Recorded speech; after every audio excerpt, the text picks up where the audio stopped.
places. Good morning everybody, and good morning viewers. Welcome to the last in this series of seminars. We're going to be looking at the performance of the South African education sector. And specifically we're going to be looking at the fairness or equity of using the grade 12 or matric pass rates in South Africa as a measure of the performance of the education sector. For those listeners who are not familiar with the South African schooling system, grade 12 or matric is the last year of secondary school in South Africa, the last of the 12 years of secondary school in South Africa. It is also not compulsory to get to matric in South Africa or to grade 12. Rather, schooling is only compulsory up until grade 9. So this is also an optional here in the schooling curriculum. Thank you. Those who are for the motion today are going to be Gugu and Pumi, and they agree that yes, the grade 12 performance measure is a good measure or indicator of the performance of the grade 12 of the education system, and those against the motion of Ronald and Simpiwe. So without much further ado, the last seminar, we've saved the best for last today, the last seminar is about to begin. Please. Thank you.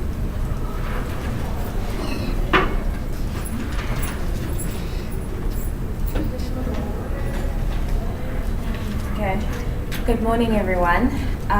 Today we implore you to consider the motion that grade 12 pass rates are in fact a good indicator of the education system in South Africa. We say this on the basis that despite the apartheid legacy, the educational outcomes achieved thus far are something we ought to be proud of, although on a global scale we are deemed to be the poorest amongst our counterparts. And to a large extent, this is because there are prevailing issues regarding the legacy of the apartheid regime. Now, as we all know, the apartheid system worked to deprive the black child of an education, and so naturally, the post-apartheid mandate has been to rectify these backlogs and try to create transformation. However, the general feeling on the ground has been that the education sector underperforms, and the standard has dropped despite it being 22 years into the democratic dispensation. And whilst on the surface, these pervasive outcries seem substantial that the Department of Basic Education has failed the black child in provisioning a high level of quality education, thereby robbing the black child of its real freedoms, of enhancing its capabilities, we would like to draw your attention to the contextual background because it will sort of account for the shortfalls that we see. Firstly, the enactment of the South African Schools Act of '96 basically provisioned the tools with which democratic school governance was made possible. This was in response to the Millennium Development Goals to aid eradicate poverty, and also is in line with the Bill of Rights, which stipulates that all South Africans have a right to basic education. This includes adult basic education and access, of course, to further education. So what this did is basically provided accessibility to what was previously not available to all South Africans. Secondly, this decentralized form of governance provided schools the authority to actually implement curriculum development and the like, which ultimately helped bridge the gap between your affluent Model C schools and schools in your townships. Secondly, when the ANC came into power, there was a need basically for the ANC to show basically racial transformation. And basically this resulted in a tremendous loss of skilled labor force of the white professionals and managers because they had to leave the civil service. What this did basically, because the ANC unfortunately lacked the foresight to train new teachers to account for your skilled labor force, This basically meant resulted in a lack of human capital to therefore drive the necessary educational achievements and thus the disparities that we do see. So based on this, clearly there is an unequal system that exists between the haves and the have-nots. But we must remember that democracy has meant accommodating and provisioning for more people. Nicholas Owen in his documentary stated that, for instance, the South African economy went from supporting a small minority of 5 million whites to 51 million people. And lest we forget the growing population. So all of this basically just goes to show how the access of more populations to accessing education has compounded the quality of education which we actually are trying to strive for. But in as much as that is a negative, the positive is that it has consumed a lot more people and basically stipulated that education is a necessity for children age of 7 to 15, which is grade 1 to the complete end of grade 9. So despite the fact that there are huge chunks of the economy that get invested into the education sector, it doesn't seem to be the case that we are getting value for our money. But let's remember that the apartheid legacy left some challenges which we are currently rectifying at this present moment. And let us not forget that education is in fact a long-term investment, and ultimately we have progressed quite a lot when you consider that in the 1990s there was a matric pass rate of 40%, and in 2014 that has increased to 75.8%.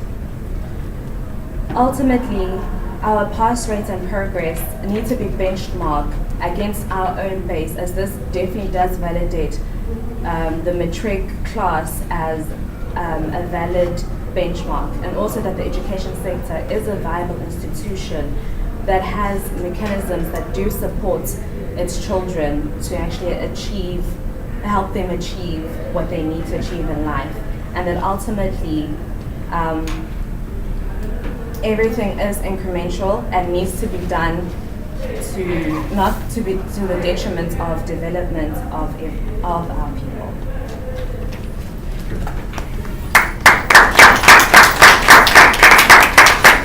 And I want to thank you especially for sticking to time, Pumi. Yeah. Thank you. Please, for the side that's against.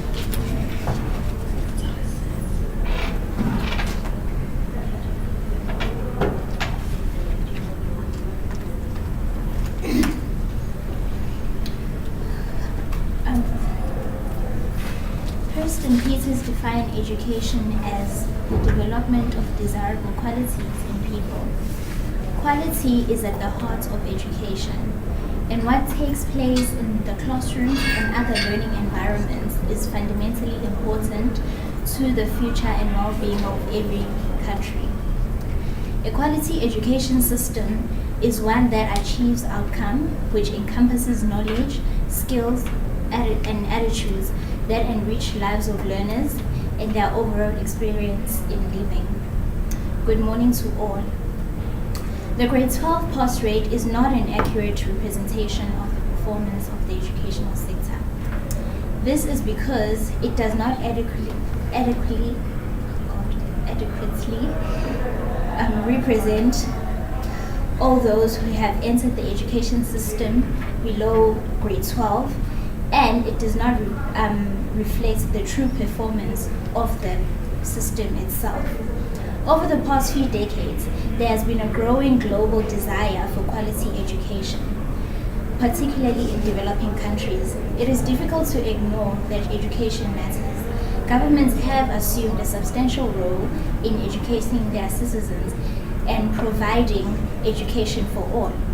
In a central pillar of the Millennium Development Goals, This and a variety of other motivations have led governments to provide strong support for schooling in their countries.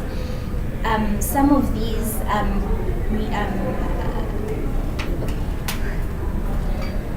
Some of these reasons are purely economic, while others are driven much by ideas of using education to improve political participation, social justice, and generally develop the society.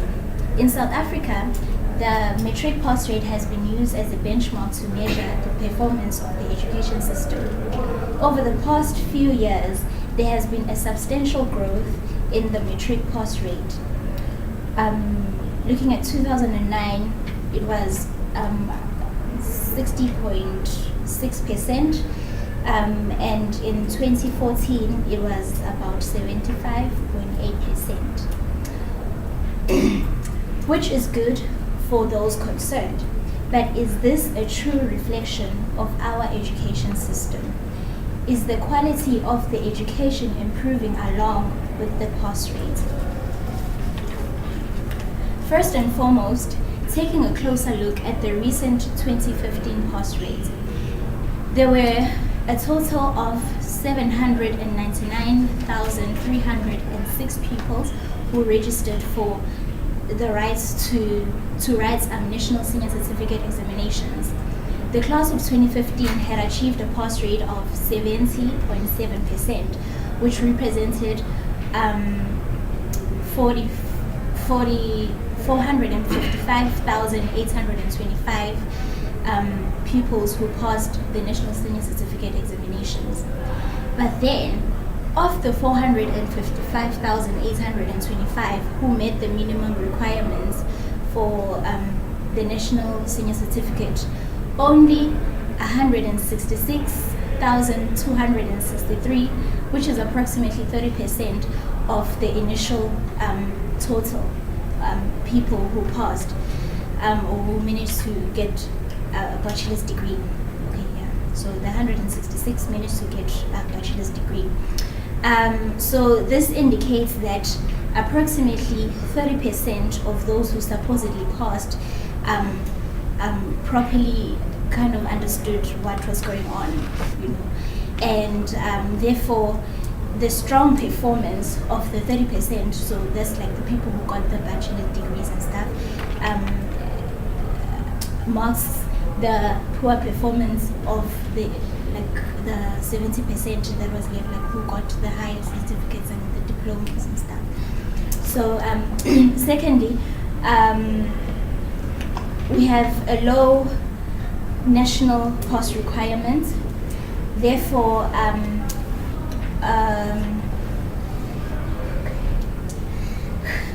we have a low. Don't be afraid. So you're among friends. Please. Okay.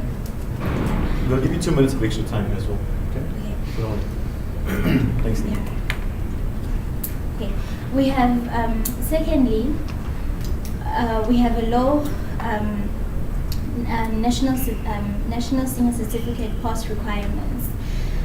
For instance, for a high certificate, pupils are required to get a minimum of 30% in a language, and then 30% in a language for them to pass. And then for a diploma, people are required to get 30%, between 30% for a language, and then 40 to 49% in 3 other languages, which is quite very small, really, to rank the type of education and stuff. So yeah, another factor that I had looked into is the condoning of students to the next grade. So in South Africa, pupils who are over a certain age or who have failed grade 11 more than twice are condoned to grade 12. So without even meeting the criteria to actually go to the next grade. So I argue the fact that we cannot, as a country, condone people to go to the next grade without really having the required knowledge or skills to actually partake in several, to actually understand the work that the next grade actually offers.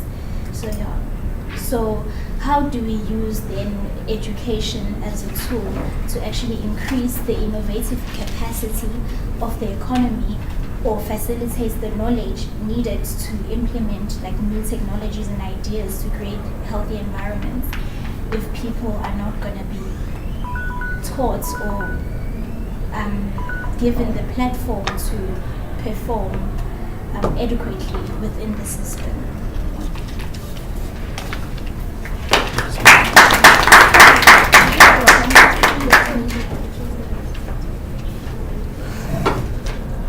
Please, Cooper.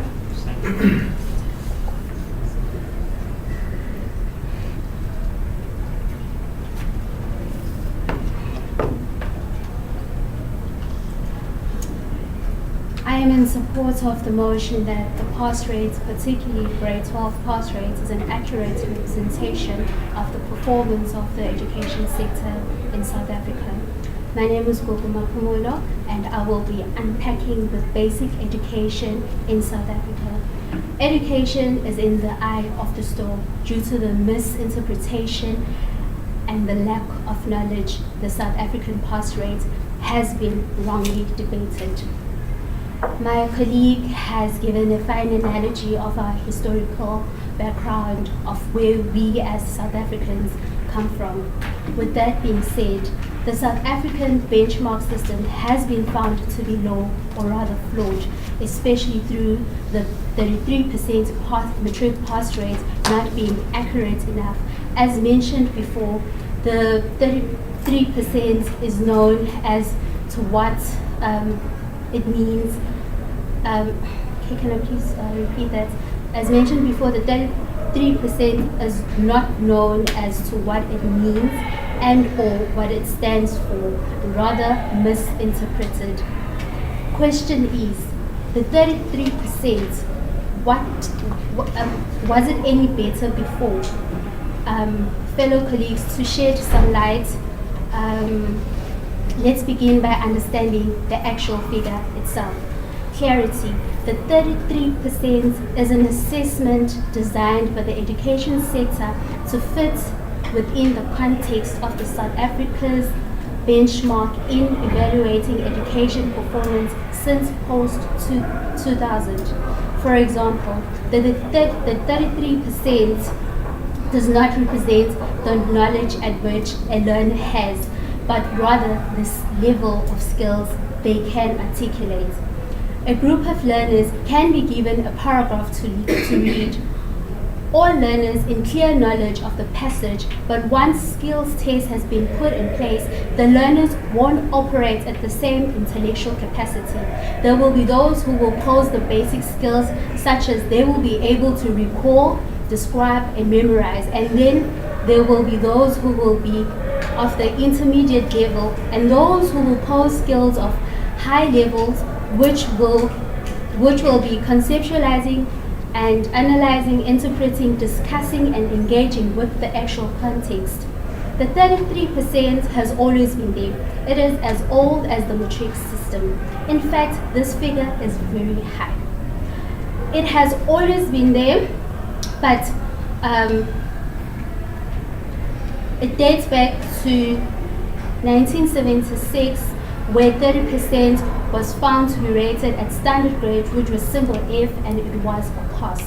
What happened was, until the predecessor, Naledi Pandor, actually increased it to 30% when the pass rate was actually 25%. I stand here today to applaud the South African education system, comparing from where we come from. When looking internationally, for example, Australia, the pass rate accepted is actually 17%, and this is without any examination assessments, clearly demonstrating to the room that there is need for valid knowledge within our critical society.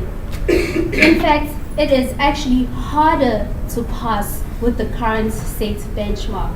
because historically the education system removed the average pass rate because it did not adequately balance off all the required skills. For example, learners used to pass with an average, which was pretty much easy to score, especially with learners who were good with figures. The removal of this system was removed because a learner would pass based on their good subjects, such as your maths, accounting, and physics, which are pretty much very easy to attain full score marks if a learner is good with figures. To find that they actually lack other areas, hence the introduction of our current benchmark, which is designed to balance out all areas of skills in other subjects.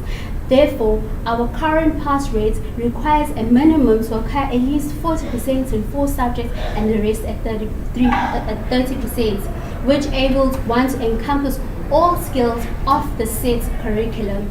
The great emphasis is placed on the balancing of all skills provided within the education system. As a South African, I am proud to say 16 years down the line of the policy implementations on ground, today we have students actually studying careers such as actual science, chemical engineering, etc. Something 22 years ago was not found to be of existence due to the design of the bond education through the apartheid system, since maths and science was not designed for an African child. South Africa has other socio-economic and environmental factors, and the education sector is very mindful of all those factors which play a role in the mitigation of the ability to retain our learners in our schools. Therefore, the curriculum inspires to retain learners by focusing on the repetition rates, the pregnancy rates, the drug abuse. This is also inclusive of our youth criminalization and poverty. Hence the pro-poor package that we introduced to a school, for example, our school nutritions, no school fees, our school uniforms. These are just some of the measures put forth to ensure that our children don't drop out of school. Yes, some are educational, that cannot be denied, and some are social, hence the involvement of parents and South African community at large. The South African sector has set up a commission that if someone is not happy with the education sector, submissions should be brought through. The commission constitutes of experts comparing South Africa with the world and so forth. This is especially through individuals of academic skills to create a platform for the public to propose their views and work on incorporating them within the structured or the designed policies. In post-1994, South Africa had more than 15,000 schools without water and electricity, including sanitation. 2011 reports only 1,800 were still in process of acquiring water and electricity, with only 500 lacking sanitation, which have dropped until the latest review is due. South Africa needs to be mindful that we are comparing ourselves with ourselves at the end of the day. The benchmark is about when I run with other people, what is actually my time. South Africa has made the greatest Talking about time, your time is up. Okay. Half a minute to wrap up. Okay. Considering the greatest leap which it comes from, international benchmark instruments not controlled by South Africa indicates that we as a country are steadily increasing, showing an upward trend, mindfully taking into consideration that we come from a very low base, which is actually restructuring everything from the ground. Thank you. Thank you. Sorry, in the interest of fairness, Ronald, you have an extra minute to go, please.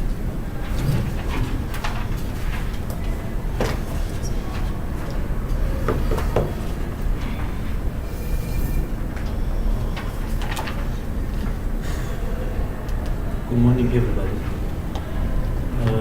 I'm Ronald Chitongo. I think I will be arguing against the education system in South Africa. There has been increased interest on South Africa quality of education through the birth rate as a true reflection of the system, as we know that the education As we all know that education is the key of solving many aspects of life, which mainly include upliftment out of poverty and a pillar of promoting economic growth through stimulation of entrepreneurship and skills development for improved livelihoods. My main focus on this argument will be an analysis on the path rate failure to reflect the true picture of South African education system as the path rate is around 70%. This is said by the Education Minister Tracy Motsekenga when she was addressing the media and delegates in Midrand. This is according to Use Gr12 publication of 6 January 2016. My argument will be based on TIMS data, which means the trends of international mathematics science study. And I will also use SACMEQ, which means Southern and Eastern African Consortium for Monitoring of Educational Quality, and I will also use PIRLS, which means the progress of international reading literacy study, which is conducted after every 5 years, which measures the trends in practices related to literacy. Furthermore, South Africa is the worst basic education system compared to all middle-income countries who participate in cross-national assessment achievement. This is according to SPAO 2013. South Africa also performs poorly compared to its neighbors like Botswana, Zambia, Mozambique, and even Zimbabwe, which is facing an economic collapse, although it is the big brother of Africa. On SACMEQ, South Africa is ranked 10th out of 14 countries, falling behind Kenya, Tanzania, and Swaziland. The SACMEQ publication of 2007 reveals that most South African children were illiterate as they could not write a short, simple test and extract meaning. For example, 49% of all students in Limpopo were illiterate. On the TIMS research conducted in South Africa, which include tests and questionnaires of schools, teachers, and students, also revealed that the education system is in a poor state. Various examinations on mathematics and science were conducted on a total of 225 schools, which were selected randomly in 9 provinces. Government and private school representatives were selected. South African pupils' performance was poor as they managed to score 37% for algebra and 45% on data representation analysis and probability. The total score of the schools was 356 points out of 800 points. This is according to Sarah J. Howe in 1998. My main area of concern is that although there has been increased enrollment in South Africa, performance is still poor in terms of basic education up to this day. South Africa pass rate contravene with the research done by TIMS and PIRLS and SACMEQ, which analyzed that the basic education is performing below standard. Examinations are mainly designed through these boards to test the acquired skills rather than time spent in school. Through these examinations, it is easy to evaluate how education has impacted on mindsets of people and how it has developed capacities of beneficiaries. This research also revealed that South Africa is many of the most least knowledgeable primary school mathematics teachers in sub-Saharan Africa. Many of these teachers have below basic content knowledge, mainly those that serve in poor and rural communities. How can teachers of this caliber be capable to answer or solve questions asked by children? The NSC pass rate increase should not be seen as an accurate measure of quality of education, as it is misleading. In conclusion, the current education is performing below standards as it is failing a lot of youth. There is need to address these challenges, as the research is revealed that South Africa is still riding a dead horse from the colonial period. Instead of dislodging from the dead horse and burying it, they've introduced the use of a strong whip and harnessing more dead horses together to improve the efficiency, which has not yielded end results up to this day. Thank you.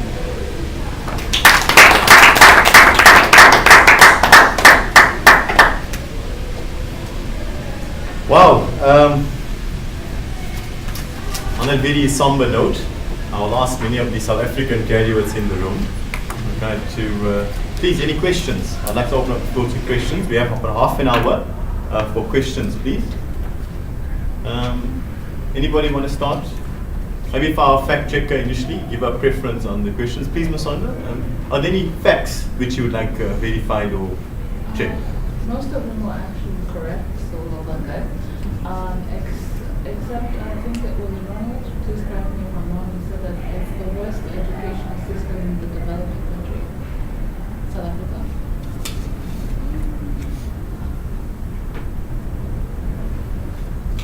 Well, this is according to SPAO 2013. When it is compared to middle-income countries. Well, let's okay, in that case, compared to other countries. Okay.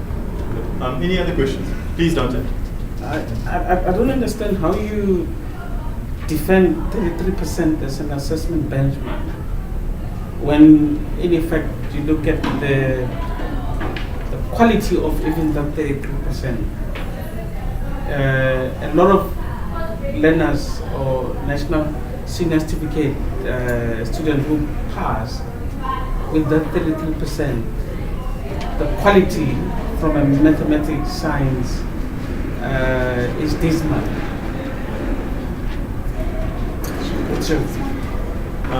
What we'll do is, what we'll do is, okay, to respond to that, but I'll totally go for the questions of 3 at a time. But please go ahead, Gugu. And you're welcome to jump in as well, Simpiwe and Ronald, on the comments. Please, Gugu. Okay, with my partner, my colleague, I'm sure with what we have presented, we clearly stated that specifically focusing within the maths and science and technology sphere, it was not there. So we are coming literally from nowhere, and we have actually mentioned a 16-year implementation progress on ground. Implementation structures have been put in place to try and meet up and balance off with the rest of the world since we're so globalized. So I don't think it's fair to actually critique South Africa in that manner, since we come from, since my colleague has actually laid down our historical context of where we actually come from. So with that being said, it's as we've said from our previous seminars, whether or not it pays to be a developing country. So I'm sure with those you can sort of fill in. I don't know if I'm answering or you could add. Yeah, I think to add to that, Gugu mentioned that the 30% is there to account for the different intellectual levels that different individuals operate at. There's the basic skill level, which would attain the 30%. They can just memorize, recall certain things. Then there's your intermediary level and your high skill levels, where they're able to think in abstract terms and conceptualize and analyze and interpret information. So I think what the Department of Basic Education made the 30% was just to ensure that all individuals who operate at different skill level are actually able to be absorbed by the education system and not be left out. Because it's not everyone who's going to be able to proceed and do a science degree. So, I mean, you have your alternatives to university, like your technicals and your creative arts degrees. So you can still, get into university or further education, but just on a different stream. So I think that's why they accounted for that. Perhaps just an elaboration. We are toying with the idea of creating different streams or types of schools at the moment, precisely for that observation that you had said. Could you just tell us a bit more about that? And how do you think that will address the problem at all? Maybe that Dante is trying to get to it with this grade 12 pass rate. Can it be defended? I think it can be defended, and I think because the main thing about education is create or building individuals who will be able to be self-sufficient and contribute to the economy at the end of the day, and be able to self-sustain and maybe not depend so much on your government grants. So if we're creating, vocational schools where people are able to be absorbed and be taught, I really think it does solve the problem, where it's not just maths and science, because it's not everyone's strong point. So in that way, it encompasses everyone. That's the root of the problem, because if you look at the trend from 2000, especially when this 33% was introduced, we already had a backlog of some learners dropping out of maths, your analytical subjects, and the results thereof that we see today is that the quality of the pass of the grade 12 is no longer as solid as it was previous to the launch of this 33% benchmark. So maybe just get, if you really want to get to that. But anybody else here want to add? Simpiwe, I think you want to add on something on that? I want to add on to what Yes. Dante was saying.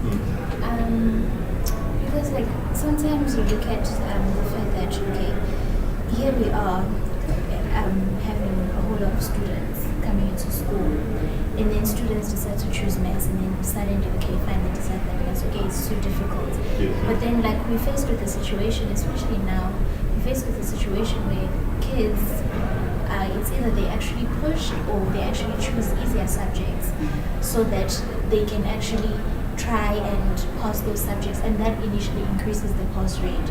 So what is it saying to the quality or the initial performance of our education system? So yeah. So this being directed to easier subjects here. Yeah. Okay. Pretty much. Sorry, Njabula, just to get into anybody else? Sanele, I think you have got a question. Sorry, Njabula? If I just may ask for the motion. If you're so confident about our education system in South Africa, why is it that we adopt so many education systems, at the end of the day we leave them out? We do not carry on with them. If these education systems were so productive in producing these intellectual students ready for the big world, then why is it that we adopt a certain education system and then we end up not continuing with it? Because it's so relevant, it's so good, then why don't we continue with it, really? And I honestly think that during the apartheid regime, there was this educational system, I think standard grade, higher grade. I think it was much more productive and much better than these educational systems that we get with outcome-based education.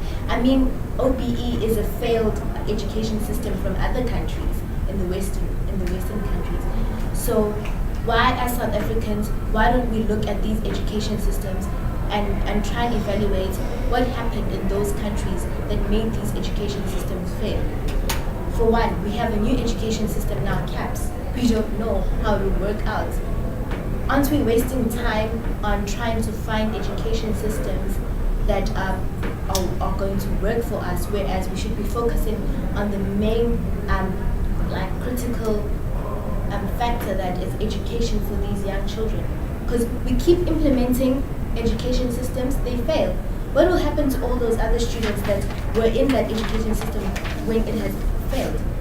What will happen to those students? Thank you, Njabula. Any other questions in this round? Or do you want to take it now? Or you're happy taking it now? Any questions? Okay. To begin with, I'd like to start off with Dante, where he mentions something along the lines of dropouts that the country is actually facing, which is a huge backlog that we need to deal with, considering that these are at the end of the day, individuals that are out there within our communities. Therefore, something has to be done. Gerard was introducing the notion that grade 12 is not necessarily compulsory. If one at grade 9 that they decide that they're more practical, there are other institutions that are put in place during FETs where you can just do your N1, N2, and you acquire your actual practical skills. And with that being said, we also need to be mindful that South Africa, well, yes, we are not there yet. We're not saying we're there yet, we're not there yet. Such that we have also other challenges that the country is actually facing, and it is, yes, we admit, it is contributing negatively towards our education system. But the education system itself is not responsible for those factors. But with that, the education system designs certain structures to make sure that, since we are mindful of what we have on ground, should this happen, should a grade 9 learner decide, no, I can't make it to matric, there's an FET. Should a learner decide that, okay, I'm in matric, I would not want to pursue an academic career, there is your technicons. Or the other students with pretty much good grades would say, I would want to do modeling. The system is, well, we come from a system where the apartheid system that we come from has sort of internalized that a black child is forced to absorb this education tertiary level so that we will better where we come from, where else globally the same time the system introduces other factors. So really education is not actually everything. That's the dropout. And to answer Simpiwe on the condone and easy subjects aspects, first of all, my understanding of the condoned system, since it's even there in the National Development Plan, the system does not just condone anyone. There are certain factors that are actually looked at before a child is condoned. No 16-year-old in history I've heard has been condoned in grade 10. It would never happen because their age is suitable for that particular child to be in that grade. But now if a young adult at the age of 24 is still sitting in grade 11, other factors have to be taken into consideration. Then the condonement procedure will be put in place. And I don't think it's fair that we would actually judge, because it's a really small percent. I think it's 4% if I'm not mistaken. It's a really small percentage, considering within that 4%, there are also other factors where you have to break the 4% in between two. So it's not just that when you're in grade 11 and you fail twice but you're 16, then you have to be, no, it doesn't work that way. There are other range of factors that actually get to be looked at. And attempting to, my colleague is going to add if I've left out something, attempting to answer Jabulu's question in terms of adopting the different education systems. I mentioned before that it's very hard with the actual current benchmark system that has been placed to actually pass, because it acquires a certain level of skills that an individual, a learner at a certain grade should have at least certain skills in numeracy, literacy, and so forth. So they've designed it in that way. So by adopting that, I've mentioned the example of the average quotient. It was evaluated that no, actually, well, this is what development is all about. It's actually about adopting within the context of that country or that state or location to improve. It's all about bettering. Yes, we've identified that the OFBE has not been so great. We need to implement sort of another structure, another policy to try and rectify. And in the statement that you say, what happens to the children that have been introduced by the system, I would like to stand here and say that I've taken OBE and the NSC, and I'm right here. I'm actually representing the education sector. I'm not saying it's perfect because I made it, but I am saying one way or another within the implementation, the structurings, there are certain factors put in place to make sure that there's a catch-up sort of a thing going on. And just to add on that, yes, we so low, so they say we are so low, we are not performing A, B, C. But when I would say because comparing ourselves to our continent, I'd be very proud to say that I'm so low, but I'm actually competing with the Kenyan, with the Zambian, with the Mozambican, within the same class of the so-called poor and I don't know how to put it, but I feel like there's a contradiction somewhere. So we need to critically and dig deep into literature when it comes to this. I don't know if I've answered, or would you like to add? I think, I'm just going to get Simpiwe to come in, but I just want to put those figures into context where we are spending much more than the Mozambicans, the Kenyans per capita on education. And we have an education sector that is consuming, publicly at least, 20% of our budget. And that's excluding all of our out-of-pocket expenses. So is it really fair for us to compare it with countries that are spending much less per capita on education?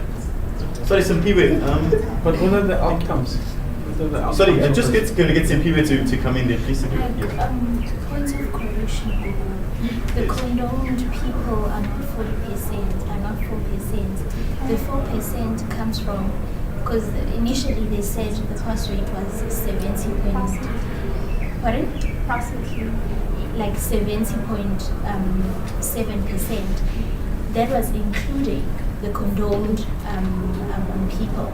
But then if we didn't include the condoned people, the pass rate was initially going to be 74%. So that's not the amount of people who are actually condoned to matric. It just represents the pass rate itself. And then the people who are condoned to matric are around about 50,000, 56,000 people in the initial country. So that's a very large number. And sorry, let me just get that. Sorry, is that of the 700,000, approximately 700,000 which you had set the NSC exam? Yeah, but I just need to double check. So that's about just less than 9% of people who are condoned. Who are condoned. But So that's 1 in 10 are condoned. Yeah. So I just need to check the stats. Yeah. So this is. So and then just get Musonda while you're checking the stats, please, Simpiwe. And I'd also want to just touch on, maybe tying with Njabulo's point. Ronald had mentioned the qualifications of teachers. And I think maybe just if you can expand on Njabulo's point. Within the sector itself, would you think is learning all these different curricula, all these different ways of doing things, would you perhaps think it's an impediment, or given the quality of teachers that we have, as you say, what do you think, how would this play out in practice? Just sorry, Njabulo. Please. Could you just direct it at Ronald, because I think he had touched on something that you had raised. With the education systems, I can just see here online right now, there's a whole huge problem that in the universities, these your caps hasn't been introduced in some universities. And that threats as a huge problem, because you get your teachers, they are qualified to go and start teaching. And they do not know the ins and the outs of teaching with caps. They have to learn it in the classroom. That is a huge problem, you know. Whereas they have been taught with the education system of OBE. So where does that leave the gap that is left? I think this was formally Okay. No, I just mentioned that because Ronald had mentioned resources in the classroom in the form of our teachers, and I just wanted to bring that up. Ronald, would you like to? Yeah. When I say that, I was mainly focused on math and science. On math and science, we can not say there are a lot of a lot of changes in terms of curriculum, in terms of maths and science, because as we all know, 1 + 1 is equals 2. So there's Yes. Okay. So you won't think it doesn't cause much disruption to the teaching? Okay. Sorry, Musonda, another question, please. And anybody else, and then Prince. Okay.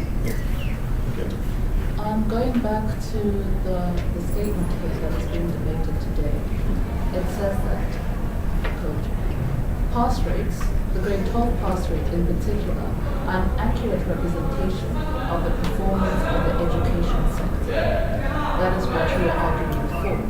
However, you said that there are other sectors, including the technical schools and other colleges that people go to if they don't feel that they can go into matric.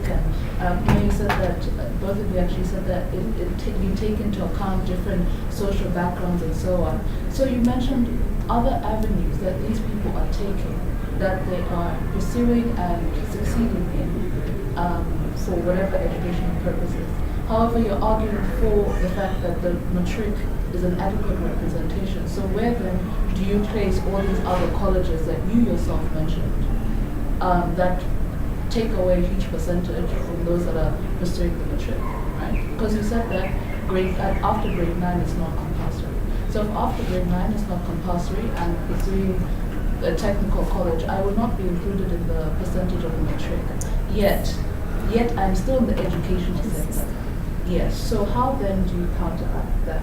And then you talked about the representation of it, and I think you were alluding to the fact that South Africa has come a long way, therefore it's good.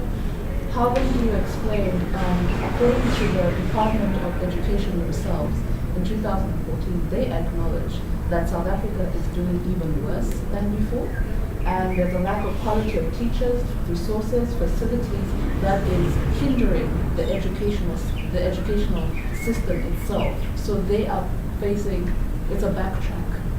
So how is that a good system when the government itself has said publicly, we are backtracking?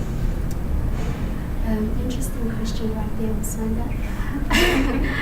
But I would like to shed light that I've mentioned this before, that we're not going to say that our education system is perfect. We're not saying that. We're saying, however, A, B, C, these are how far we've come, or these are the certain structures or institutions that has been placed to make sure that we make up, or we also are leveled with the international benchmark, so to speak. And just to rectify, or just to make clarity on the point that I've made about matric, about grade 9, well, after grade 9 not being compulsory to actually make it up to matric. I was actually trying to address Dante's point on the way he touched about the way he touched on the dropouts, that, well, we cannot deny these individuals. At the same time, we did not neglect them as the education system. These are the structures that have been put in place to make sure that they acquire certain skills, certain knowledge, for them to actually, at the end of the day, contribute to the economy at large. And within the debate itself of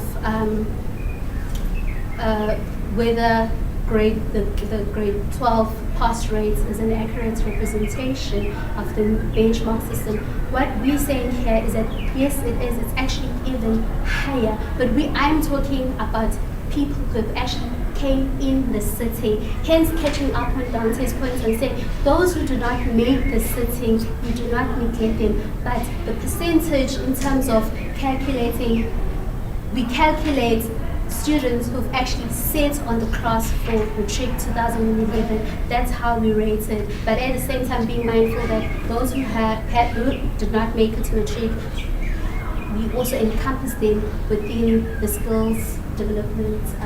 Can I just I don't know if I'm projecting it you're saying that correctly. you're now contradicting yourself, because you're saying that there are other avenues. We're not talking about, when you look at particularly the grade 12, we're talking about the educational system.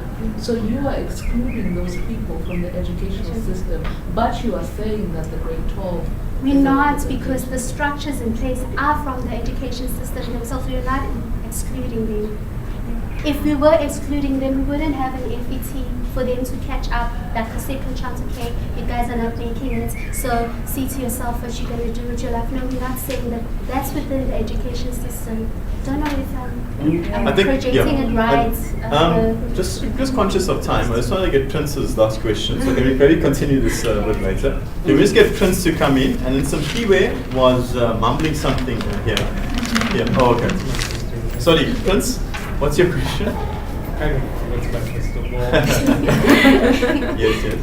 Well, basically, I just wanted to know how so these guys, how the education system runs here in South Africa. Because, as in, like, I've been hearing different programs and like the COP, FTC, and all this stuff. I just wanted to know how it does run. Because back home in Nigeria,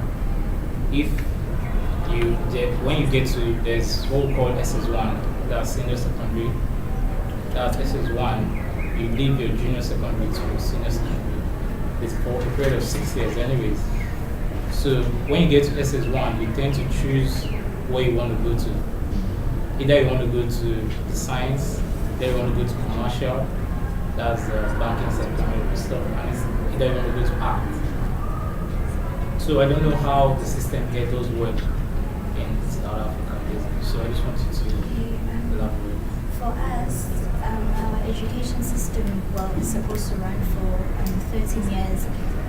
So if a person goes into grade R, that is counted as a year, that you enter the education system up till matric. And then I think primary is from primary is from grade 1. Is it to 4 or 7? 3. To 3? Yeah. It's junior primary until Junior grade 3 primary, years, yeah. and then from grade 4 until grade 7, Grade it's 7, senior primary. Senior primary. And then it's Yeah.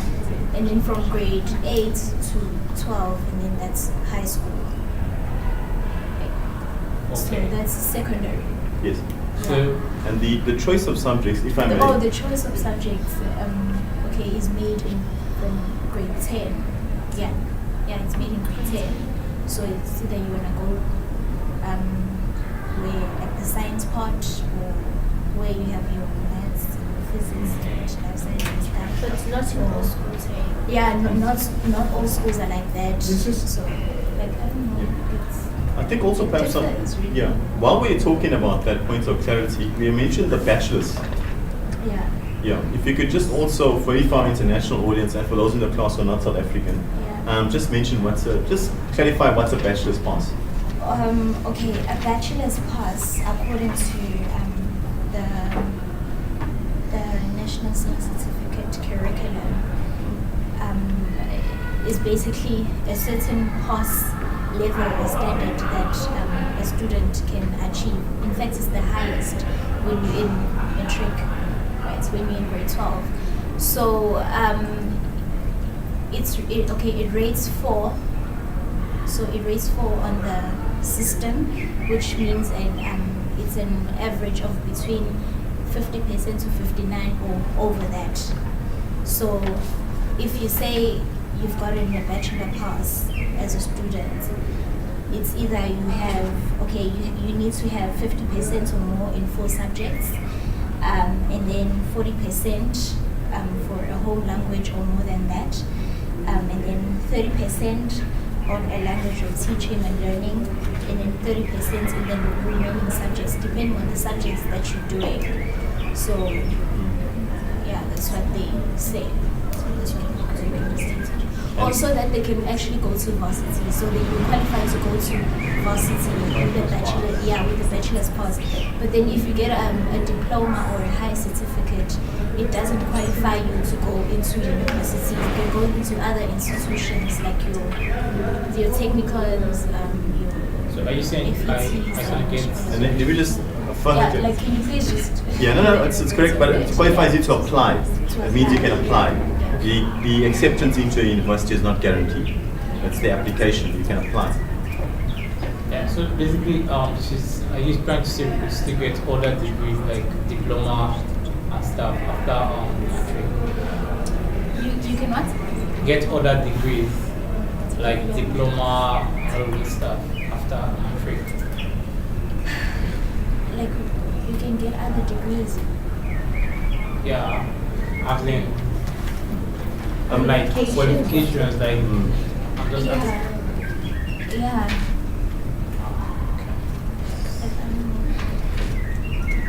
And I think if we can just close up now, you can just maybe Google in your closing arguments. I think you were talking about FETs and the other bodies in which you can go to. I think maybe just perhaps speak to Prince, perhaps afterwards, just a point of clarification on the other avenues that are available to young people. Yeah, and if we could just get our closing arguments, I'm going to ask the side that is against the use of grade 12 measures. That's Simpiwe and Donald. So please come up and give your closing argument. 3 to 5 minutes. Nelly is very fastidious when it comes to time. And if we could please have one of you come up and give the closing argument.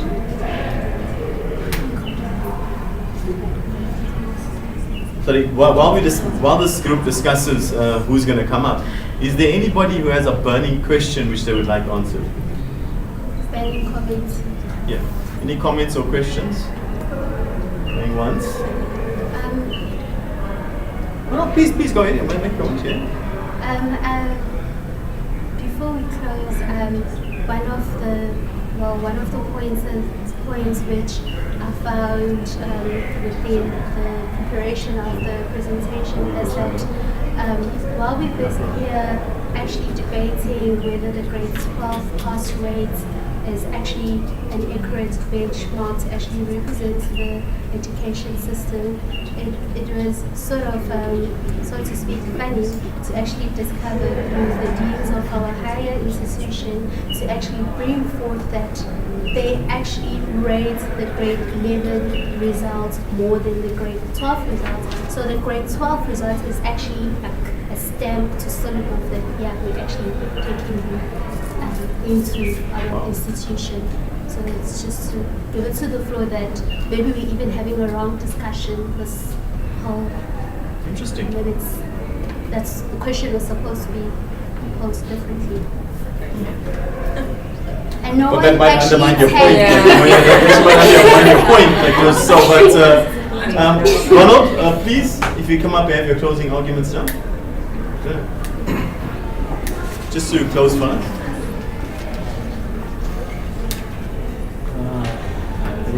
Brief on my conclusion. I think, in conclusion, in considering everything that has been said, I think the education sector, the challenges which it is facing, they need to be addressed. Mainly in maths and science. I think I'm done. Thank you. Thank you.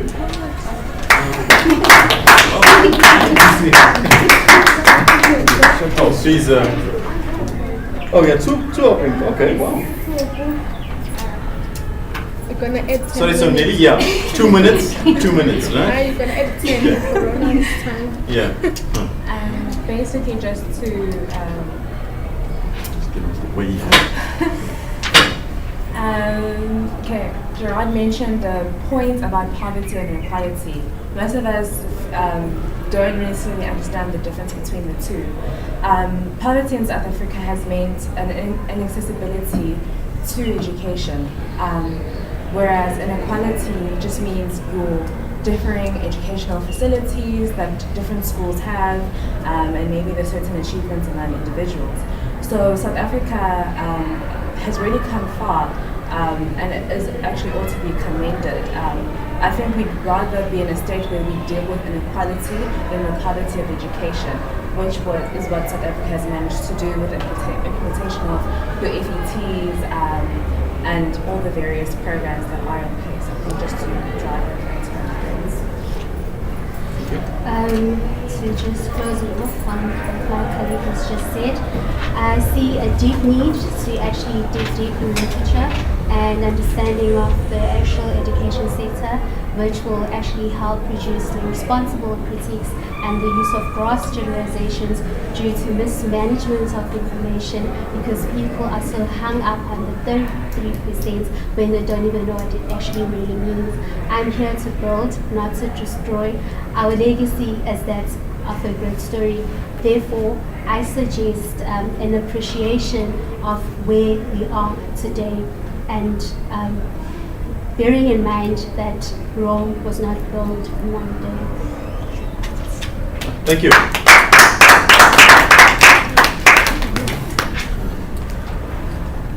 Okay, thank you everybody. You've heard the comments from the two panelists, the two panels rather, and the four panelists. You've heard the questions, you've heard the arguments that have been made. We're going to lose our international audience right now, but we're going to ask you please for your comments, your shares, whether you actually like the series that we've put up. Please, we are interested to hear from you. Not only those in SACMEC and the Mozambique, I know we mentioned the Mozambicans, the Zambians, and we mentioned that we are competing, but now it's a spirit of cooperation. So not only in a spirit of competition, but in a spirit of dialogue and increasing understanding. So any comments, please, we really appreciate it. Okay, see you next time. Thank you. See you soon. Right. Now the